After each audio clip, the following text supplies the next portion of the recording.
สิทธิ์ทุกคนยกเว้นที่ว่าเป็นลัทธิคอมมิวนิสต์ที่มาทำลายมาขีดขาประเทศลาวนะเอาอาวุธเข้ามายิงนะมาลัดยิงมาจอบขาจอบแกงมาวางระเบิดนะมาจู่ทงเฮียนนะอันนั้นเขาห้องว่าลัทธิคอมมิวนิสต์พวกเผด็จการอยู่ในป่านะเขาห้องพวกเท่าละเป็นอย่างพวกกบฏพวกกบฏไปเป็นคอมมิวนิสต์นะเพราะนั้นที่ซื้อถ้าเจ้าเป็นพรรคการเมืองเจ้าสิเป็นซ้ายเป็นยังเขาก็ให้ได้เบิดเป็นกลางเป็นขวาเป็นซ้ายได้เบิดยกเว้นแต่พรรคคอมมิวนิสต์ที่เป็นจูนนะเขาบ่ให้แต่ก่อนพรรคการเมืองตั้งได้เว้าการเมืองก็เว้าได้หาเสียงก็หาได้พี่น้องมีหลายพรรคเห็นบ่ถ้าปกครองกันมาบ่เอาลัทธิคอมมิวนิสต์มาหลบล้างบ่มีการหักหลังกันนี่นะลาวเฮาเจริญแบบไทยแล้วข้าพเจ้าว่าเจริญแบบไทยดีบ่ดีกว่าไทยซะอีกเพราะลาวมีทรัพยากรมากมายมีบ่อแห่มีป่าไม้มีแห่หายากมีไฟฟ้าเห็นบ่ดังนั้นในสมัยก่อนก็หมายความว่าลาวเฮากินดีอยู่ดีกว่าประเทศไทยอันนี้ข้าพเจ้าเว้าได้เต็มปากมันบอกอยู่ในบ่อนใดลุงสุนทราว่าคนลาวกินดีกว่าประเทศไทยหนึ่งประเทศลาวบ่ได้เก็บภาษีบ่มีภาษีที่ดินบ่มีภาษีเข้าน้ำซ้ำปลาที่หาได้เฮ็ดได้บ่มีภาษีเรือนซานบ้านซองบ่มีภาษีรถรางนี่บ่มีที่ดินบ่ได้เสียภาษีเมืองไทยเขาเสียภาษีที่ดินแต่เฮาบ่ได้เสียภาษีมันดีอยู่บ่นี้และคนประเทศลาวทุกคนมีที่ดินทำกินบางคนก็มีไหนาทั้ง2 ทุ่ง 3 ทุ่งมีดินดอนอย่างหลวงหลายไพ่มากนี่คนลาวมีดินดอนบ่ได้เสียภาษีนี่มันดีแท้แท้เมืองลาวนะบาทนี้อาหารการกินข้าวน้ำซ้ำป่าก็อุดมสมบูรณ์นี่เฮ็ดให้เฮ็ดนาคนลาวก็เฮ็ดธรรมชาติบ่ได้เฝ้าได้ฮีดย้อนว่ามันง่ายโพดมันสบายโพดคนลาวแต่ก่อนนั่น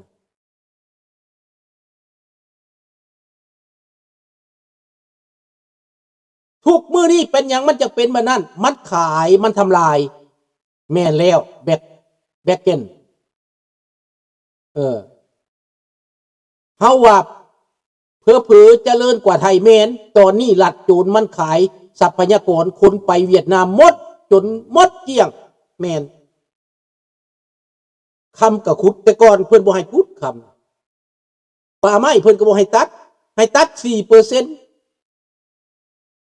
ตัดไม้เฮ็ดหยังแต่ก่อนตัดไม้มาปลูกเรือนมาแปรรูปแล้วก็มาว่าคนลาวซื้อไม่เดือนมีเทือนหลังใหญ่คนลาวแต่ภาษี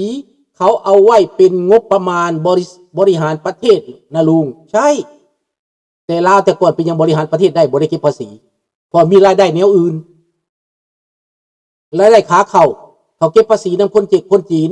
เขาเก็บภาษีนำคนต่างชาติเขาเก็บภาษีนำค่าไม้ส่งออกก็ได้เงินบริหารประเทศกับผู้แทนมีจักคนเงินช่วยเหลือต่างประเทศก็หลายสมัยก่อนเพิ่นจะบ่เก็บช่วยเหลือมาเฮ็ดทางเฮ็ดโรงเรียนมันมีหลายพวกหมอกับปัวฟรีขนาดบ่ได้เก็บภาษีเด้พวกหมอก็ยังปัวฟรีโรงเรียนฟรีจะขึ้นเบิ่งดูเมืองลาวสมัยก่อนบ่แม่นบ่หมู่ข่อยนี่มาจากบ้านหนองหอยนี่มาเฮียนนี่น่ะเท่าทวีเท่ามากเท่าอีหยังอีกพุ่นมาจากบ้านหนองหอยพุ่นเมืองไทยพุ่นนะนครพนมธาตุพนมตะกอนนครพนมพุ่นนะมาน่ะมาเฮียนอยู่ลาวไหนตั้งแต่ป .1 ฮอดป .6 จนฮอดมัธยมมาเฮียนนำกันเท่ามากเท่าทวีปยังมีชีวิตอยู่บ่เดี๋ยวนี้น่ะคนบ้านหนองหอยคันได้ยินเสียงนี่โทรมานี่เด้อเห็นบ่ล่ะคนไทยไปเฮ็ดเวียกอยู่เมืองลาวถามแม่ถามพ่อตู้เจ้าแม่อันตาตาราไปถามโลดถามพ่อตู้เจ้า กรรมกรนี่ไปอยู่ลาวได้บ่มีได้มาไทยนี่ได้กรรมกรลาวนี่บ่มาไทยได้คนลาวแต่สมัยก่อนเฮ็ดหยังเฮ็ดข้าราชการเป็นนายครูนายหมอเป็นทหารเห็นบ่ล่ะบืดเวียกเอาไปเป็นทหารเงินเดือนดีมีหน้ามีตาเห็นบ่ล่ะแล้วเขาสิไปบ่เมืองไทยเขาบ่ไปเป็นนายครูเป็นอาจารย์สอนเป็นนักเรียนนอกนั่นทางเลือกบืดเด้ในสมัยก่อนแล้วเขาบ่ไปดอกไปเฮ็ดเวียกเมืองไทยนะ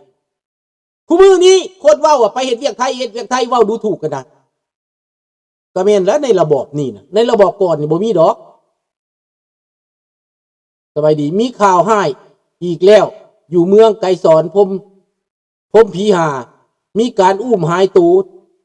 เตือนวันที่4/2026วันที่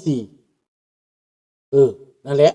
หายตัวในบนับแล้วเขาอุ้มไปเรื่อยๆเขาอุ้มไปขายฆ่ามนุษย์ผู้หญิงนี่ต้องการสิ่งต้องการของพวกแก้วพวกเจ็กมันเอาไปเป็นนางบำเรอมันเอาไปเป็นทาสมันฆ่ามันตีมันจับเอาไปลังเถือกะเขาห้องว่าเป็นยังอวัยวะเอาไปขายเอาอวัยวะมันมาตั้งหกหมออยู่ในลาวมันเอาไปผ่าตัดเอา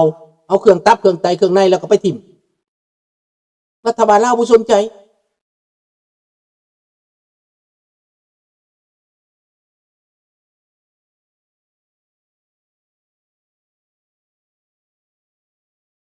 นั่นแหละเงินแต่ก่อนน่ะเขามีเงินการช่วยเหลือเยอะเขาไม่ได้สนใจเก็บภาษีนำคนลาวบ่จำเป็นต้องมาขูดเนื้อเถื่อหนังข้าพเจ้าถามพวก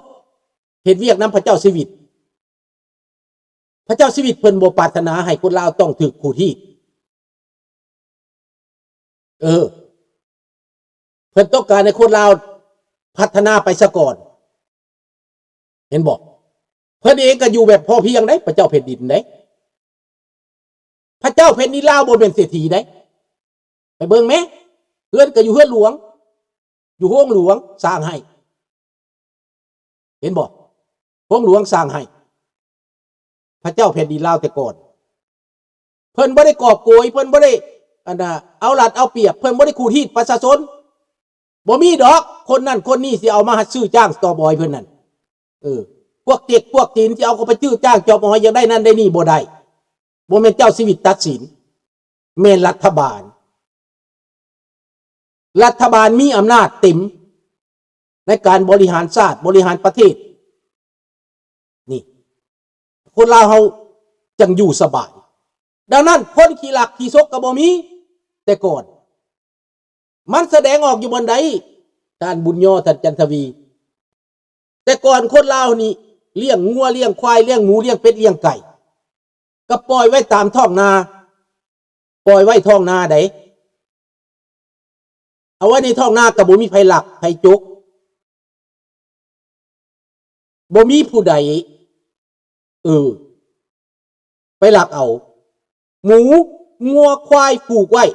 หน้าข้าพเจ้าไก่2 ลักกิโลเมตร2 ลักกิโลเมตรมันไก่ย่างมาบ้าน2 ลักปลูกไว้บ่มีไผนอนเฝ้าแต่มื้ออื่นเช้าไปก็ยังยืนอยู่เลยลักหั่นแหละไป6 โมงเช้า7 โมงไปปล่อยมันไปหากินก็ยังคือเก่าหมูหมาเป็ดไก่ก็ยังคือเก่าข้าวน้ำซ้ำปลาเกี่ยวไว้กองไว้ในลานเต็มอยู่ก็คือเก่าบ่มีผู้ใดหลักผู้ใดซก